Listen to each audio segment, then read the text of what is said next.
Hey everyone, Mark and Joey here on a Monday morning after an unbelievable weekend of sports. The French Open, the F1 race here in Canada, the Raptors, say the NHL in its final series. It was just crazy all weekend. The Canadian Open on golf side. Canada was front and center on the sports world this weekend. Yeah. I mean, we had everything going. So it was a great day for us. I even got out golfing myself. So that's always a win for me. Luckily, they don't have to play today because it's a horrible day. Yeah. So, no, it was a perfect weekend for Canada. Everything shaped up to be everything we could ask for, and we get to cap it off on a Monday night here with the Toronto Raptors, looking to get it done. If they do, I don't expect Tuesday to be a very productive day at your workplace. Yeah. But here we are talking about something that didn't happen in our city, but was a major in tennis. Well, the French Open, and honestly, when I see them play tennis, it reminds me of us. Playing, and when we go out there, I mean, it just looks just like us. I mean, yeah. the shots, I mean, honestly, like, we should videotape it for you guys, so you can see how close we really are to these great players. Definitely say, you know, it's probably that clay court. We don't play, we 10,000 hours of practice. We play on a real court. We play on some concrete out in the tennis courts. But anyways, it was the French Open. It was a major, and hey, we just did a F1 show. Check it out. But you want to talk about boredom? Okay, Rafael Nadal has won this event 12 times. You want to talk about boredom? That's boredom. He wins again. Congratulations. I mean, obviously, it's always good to see him win. But you want to talk about, it's not about the driver, it's the car. Well, it's not about the player, it's the goddamn court. Surface, yeah. And he wins again. Again, like, not to take it away from congratulations. He's dominant on that court, and good for him. But our discussion, but come on, he wins again. Here's what our discussion was, right? Well, boring. Yeah, and here's what our discussion was about, is he the greatest? Is he one of the greatest? And we just don't feel that when you've won 12 out of your 17 or 16, 18 majors on one surface, that you could be even considered in conversation about the greatest. Obviously, he's a great tennis player. He can play on lots of surfaces, but not like he does on clay. You might as well give him the trophy every year. It's, again, the guy is unbelievable on clay, but does that make him one of the greatest players ever played the game? He's the greatest clay player, obviously ever, and I think he'd be okay with holding that title. He's obviously a Hall of Famer, because at the end of the day, it is a major. It's like winning the Masters 12 times and winning everything else just a few times or something in golf. At the end of the day, you are 18-time major champion. You're the greatest clay player ever. You're one of the greats. You're in the Hall of Fame. I don't think you can be compared if he passed Roger Federer's number right now of majors. I don't think that'd be fair, because obviously it's an event that no one else can really win. Roger Federer and Djokovic have won it once. Roger Federer won it the one time Nadal was knocked out by someone else, which shows how great Federer is. All he needs is Nadal to really go out and he can win it. That's who beat him this weekend. I think that'd be unfair if he passed Roger Federer. I think it'd be bad for tennis. I think Roger Federer holding the title is great because he's a little bit more spread out between the three majors. Obviously, Wimbledon being his favorite, which is the grass court. But, he's been able to win at the U.S. Open. And there will be some people that would say the same thing about Wimbledon. It's not as dominant, though. He's only won it 6 times out of 20. And he's won others. 6 out of 20. And, Nadal's won 12 out of 18 on clay. Yeah. And it's something that not even people can really be competitive in compared to Wimbledon, where there's a lot more guys that can play the grass. Australia, there's a lot more guys that can play that court. There's a lot more guys that play the U.S. Open. So he wins a lot more tougher events, I feel like, than the clay, where Nadal is just truly the greatest, and he's the best, and he wins again yesterday. Again, not to take anything away from him, you've built a game to be dominant at one of the majors. Congratulations. He wins a bunch of other events, so it's not like he only wins this event. No, but of course when not. you're talking about Federer or Djokovic, I don't feel like it's as fair, and I feel like the style of play of Federer and Djokovic is more spread out and better for tennis, and it's always going to be better, I think, if Roger Federer can always have the most major titles, because he obviously has the most wins ever, and he's truly a legend. So that would always be good. But yeah, it was another boring weekend. You want to talk about boredom. Nadal, not only did he win the tournament, he never really loses a set. He never really loses a set. In fact, I think someone said... lose a set this week. But I think someone said he lost like 4 all week, or maybe 3 all week. He lost 7-5, then went 6-1. Yeah, it's almost like, I took my foot off the pedal a little bit. Well, I got to win now, so off we go. The only set he lost was the one where he didn't serve first. Yeah, and the guy got a little bit of momentum. He won a couple games, but at the end of the day, you're just not going to win. And and it's a little bit boring. And I think that he's up there for sure, but I think maybe at most the top 5. Well, and as I look at the weekend, the one thing I have to say about Clay is that there's at least some rallies. I mean, the men's side has turned into a complete serving game. Yeah. It's boring as crap to watch where these guys serve at such speeds that no one could return the ball.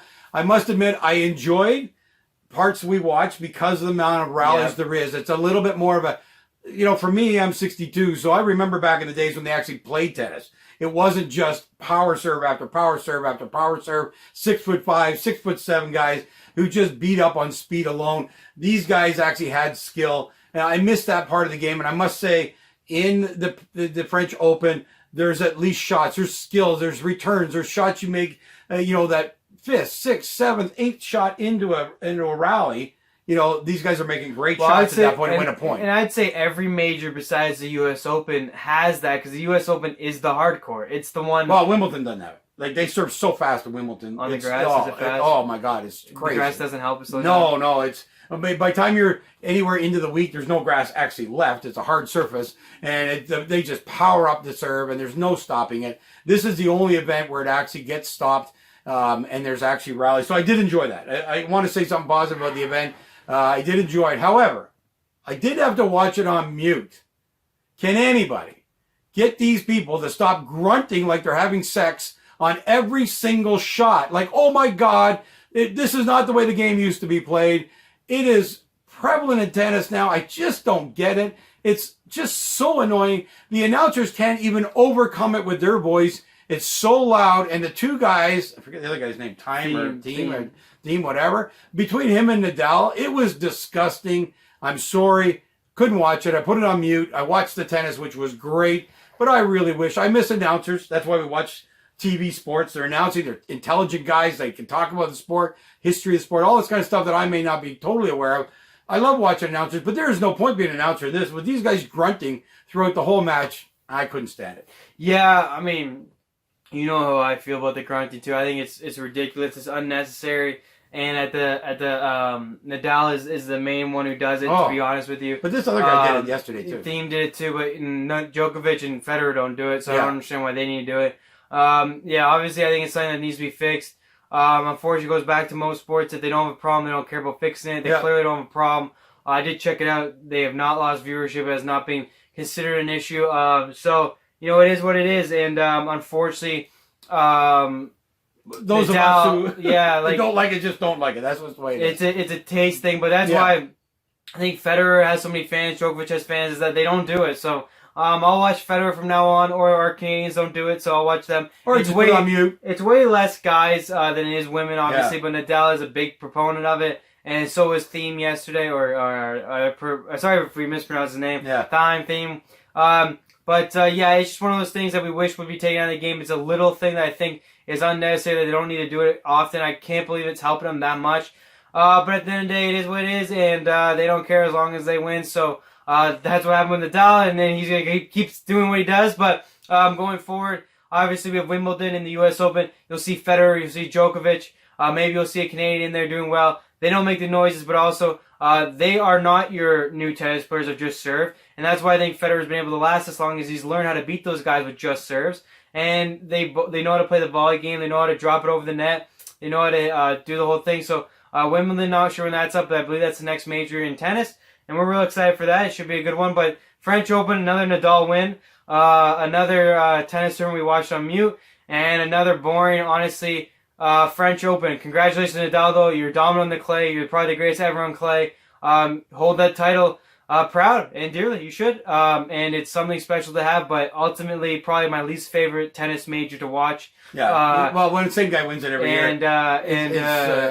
There's not even a trend. And actually, you're just talking about F1 in our other show. But at least in F1, every couple of years, someone gets a better car. It's there. It's a new person. But it's just Nadal. Until he retires, it's virtually him. Until he's so old, he can't win there. But you're going to have to be exceptional on the clay to ever beat him. He's already in his 30s, and he's still playing like this. So, well, at the end of the day, I don't think his game will ever lose it on the clay. So unless he gets too old, or if some agile guy like him comes in. He's only 33, though.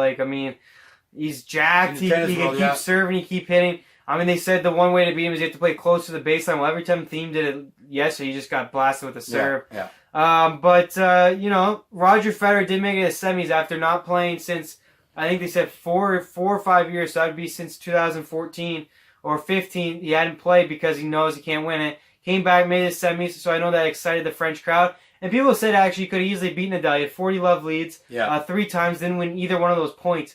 So maybe he comes back again and gives him a run for his money. But I think it's smart for Federer to wait for the majors he wins.